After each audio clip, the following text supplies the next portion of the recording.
শাসন ব্যবস্থায় অন্তর্বর্তীকালীন ডক্টর ইউনূসের শাসনে কেমন আছেন ওটাই বলতে। না, ভালো নাই। দুর্নীতি তো কে করে না, সবাই করে। যেই আসে সেই দুর্নীতি করে, কেউ বাদ থাকে? যখন যে আসে সবাই নিজের পকেট ভরতেই আসে। শেখ হাসিনা যদি রাজনীতিতে আবার আসতে চায় সেটাকে কিভাবে দেখবেন? পজিটিভ ভাবেই দেখবো, অবশ্যই পজিটিভ ভাবেই দেখবো। ওই সময়টা আমাদের একটা নিরাপত্তা ছিল, যে এখন বর্তমানে কিন্তু আমাদের জানমালের কোনো নিরাপত্তা নাই ভাই। আওয়ামী লীগ সরকারের আমলে এই জিনিসটা ছিল না। কিন্তু আমরা সাধারণ জনগণ না বুঝে নিজের পায়ে নিজে কুড়াল মারছি। শেখ হাসিনা ছিল একরকম ভালো ছিলাম। 5 আগস্ট না, 3 আগস্ট পর্যন্ত আমি নিজে শহীদ মিনারে ছিলাম আমার কিছু বন্ধুবান্ধব গ্রুপ নিয়ে। আমরা সাধারণ জনগণ আসলে ছাত্র জনতার সাথে কাঁধে কাঁধ মেরে আমরা সাপোর্ট করছি। হ্যাঁ, এখন আমরা দেখি নিজেরাই বুঝতেছি আসলে সাপোর্টটা ভুল ছিল। এটা হলো যে আমাদের জাতির একটা ভুল ছিল। আমরা যে তারা যে হাঁটানোর বলে আমরা কি সুবিধা পেলাম? যদি ছিনতাইকারী যে পরিমাণ ছিনতাইকারী বাড়ছে, যেই পরিমাণ লুটপাট বাড়ছে, দ্রব্যমূল্য ঊর্ধ্বগতি, লাভটা হলো কি? লাভটা এটা হলো পরিকল্পনা ছিল শেখ হাসিনাকে দেশ থেকে বিতাড়িত করা। যে কারণে এটা ওই যারা করতে চাইছে, প্ল্যানিং করে করছে, তারা লাভবান হয়েছে। কিন্তু আমরা সাধারণ জনগণ না বুঝে নিজের পায়ে নিজে কুড়াল মারছি। 17 বছরের ভিতরে আমরা এরকম অরাজকতা দেখি নাই। শেখ হাসিনা ভাগে নাই, এটা হলো যে আমরা নিজেরা দেখছি সসম্মানে তারপরে উঠাই দিচ্ছে। এটা কিন্তু সবাই আমরা ভিডিও ফুটেজটা দেখছি। সে ভাগলো কোথায়?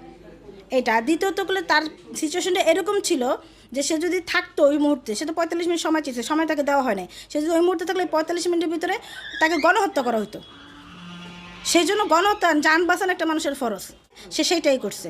সাধারণ জনগণ সে ভাগলো কেন? সে নেত্রী ভাগলো কেন? নেত্রী ভাগলো, আরে ভাগলো কোথায়? তাকে তো সসম্মানে উঠায় দেওয়া হলো। ভাগার এখানে প্রশ্নই আসে না। তো এই আওয়ামী লীগ সরকারের ভিতরে যে 17 বছরের বা 15 বছরের যে সময় পেয়েছে, সে যে উন্নয়নটা করছে সেটা জাতির ভুলার কথা না। কিন্তু আমরা তো নেমো খারাম জাতি, আমরা ভুলে যাই।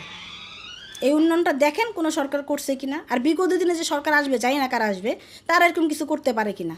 তখন বুঝবে যে শেখ হাসিনা দেশের জন্য কী ছিল। সে বারবার বলে গেছিলো যে আমি যখন চলে যাব, আমাকে যখন হারাবা, তখন উপলব্ধি করবো আমি কী ছিলাম। আমি ভ্যাট দেবো, প্রধানমন্ত্রীটা ভ্যাট দেবে। আমি ব্যবসা করতে গেলে ভ্যাট দিতে হবে, আমি একটা দোকান করতে গেলে ভ্যাট দিতে হবে, আমি টিন করতে গেলে ভ্যাট দিতে হবে, আমি যদি এই যে ট্রেড লাইসেন্স করতে যাই ভ্যাট দিতে হবে। সব কিছুতে ভ্যাট থাকবে। 29 সাল ওনার প্রতিষ্ঠান গ্রামীণ ব্যাংক, কোনো ভ্যাট দিতে হবে না। বাহ, এর মতন শান্তি আর কি আছে?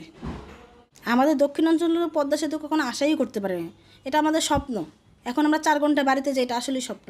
মেট্রো রেল আমাদের দেশে আসছে। চিন্তা করেন যে এটা কতটা স্বপ্নের ব্যাপার। মেট্রো সে দেশের জন্য অনেক উন্নয়ন করছে। আর যখন দেশের মানুষ উন্নয়ন করবে, তখন দেশের অর্থনীতিতে একটু সমস্যা থাকবেই। যে ভালো করবে তার কিছু খারাপ সাইডও থাকবে। 15 বছরের ভিতরে কোনো সরকার এই পর্যন্ত তার মতন উন্নয়ন দেখাইতে পারে নাই। অন্তর্বর্তীকালীন সরকারের শাসনে জীবন ব্যবস্থা, আইনি ব্যবস্থা সবকিছু নিয়ে কেমন আছেন? বর্তমান সমাজে কেউ ভালো নেই। আমি কেন এখন এই ব্যাপারে কিভাবে বলবো আমি বলতে পারছি না। বর্তমানে মানুষ সমাজ খুবই শোচনীয় হয়ে আছে, এইটুকুই খালি বলতে পারছি। জীবনযাপন ধারণ ক্ষমতা সবারই খুবই কম। কত শেখ হাসিনার শাসন আমলে ভালোই ছিল। বাজান আমাকে কোনো কথা নাই, আমাকে আগে সরকার চাই। হে কোনো জায়গায় আমাকে খারাপ কম করে না। পদ্মা সেতু হয়েছে, আমার বাবা মারা চাচারা মারা গেছে, খবর শুনছি। সদরঘাট গেছি, আজকে উঠছি লঞ্চে, কালকে সকালে 3 দিনের খরচ দিন যাই পৌঁছাইছি।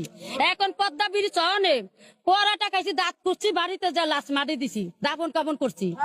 এই পদ্মা ব্রিজ দক্ষিণ অঞ্চলের মানুষ আমরা যারা, হেরা নেত্রী শেখ হাসিনারই চাইবো। হে আমাকে ভালো কাজ করছে, হে কোনো জায়গায় আমাকে খারাপ কাম করে না। আগে সরকারি আমাদের দরকার গরিবের জন্য।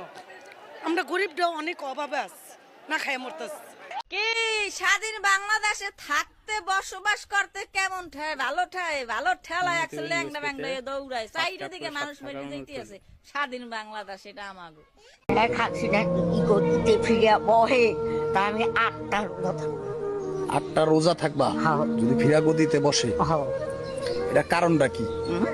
কারণ কি? খুব মায়ের লাগে, খুব ভালো। শেখ হাসিনা অনেক ভালো, অনেক ভালো।